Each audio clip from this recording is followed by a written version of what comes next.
भाजप पक्षानं निष्ठावंत कार्यकर्त्यांची उमेदवारी डावलली. निष्ठावंत कार्यकर्त्यांचा संताप.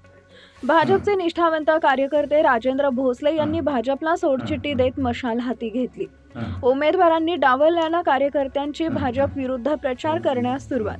आज दिनांक 1 जानेवारी रोजी सकाळी 10 वाजता मिळालेल्या माहितीनुसार जालना महानगरपालिकाच्या निवडणुकीच्या अनुषंगानं आज भाजपनं स्वबळाचा नारा दिला असून निष्ठावंत कार्यकर्त्यांची उमेदवारी डावलल्यानं निष्ठावंत कार्यकर्त्यांचा संताप झाला आहे. आज काँग्रेसमधून भाजपमध्ये गेलेल्या माजी नगरसेविका संगीता पाचगे यांनी जालना महानगरपालिकेच्या समोर माजी आमदार कैलास गोरंट्याल यांच्या समोर गोंधळ घातला. तर भाजप पक्षामध्ये सूत्रसंचालनासाठी सहभागी असलेले भाजप पक्ष वाढवण्याचं काम त्यांनी केले. भाजपचे कार्यकर्ते राजेंद्र भोसले यांची उमेदवारी डावलल्यानं त्यांनी भाजप पक्ष सोडून देत मशाल हाती घेतलाय. सतीश अकोलकर यांनी 30 ते 35 वर्षापासून भाजपमध्ये निष्ठावंत कार्यकर्ते यांची उमेदवारी भाजप पक्षाकडून डावलण्यात आली आहे.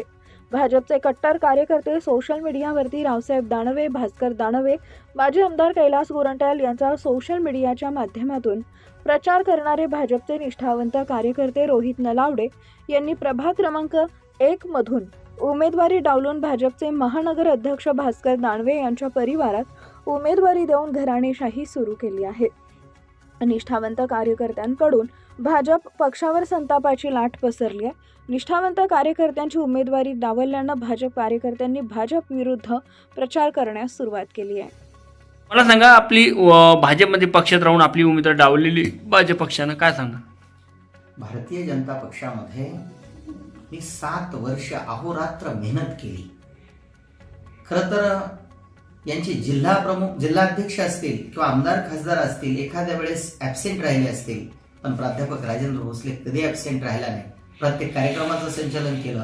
अनेक प्रकारची श्रम कार्ड पासून आयुष्यमान भारत कार्ड पासून मोफत डस्टबिन वाटप असेल किंवा 1000 लोकांचे इलेक्शन कार्ड काढून देण्याचं काम असेल किंवा यांची 1000 भारतीय जनता पक्षाची सदस्य नोंदणी असेल, एक ना अनेक अशी सर्व कामं करून सुद्धा भारतीय जनता पार्टीनं निष्ठावंत कार्यकर्त्याला आणि काम करणाऱ्या कार्यकर्त्याला डावललं.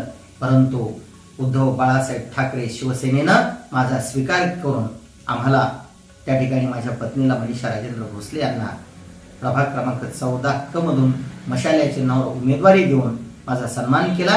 त्याबद्दल मी माझे आमदार संतोषजी सांबरे, त्याचबरोबर दीपकजी रनवरे, आमचे मित्र, माझ्याबरोबर आले नीलकंठ कुलकर्णी, सर्वांचे आभार मानून मायबाप जनतेला आम्हाला निवडून देण्याची विनंती करतो. धन्यवाद.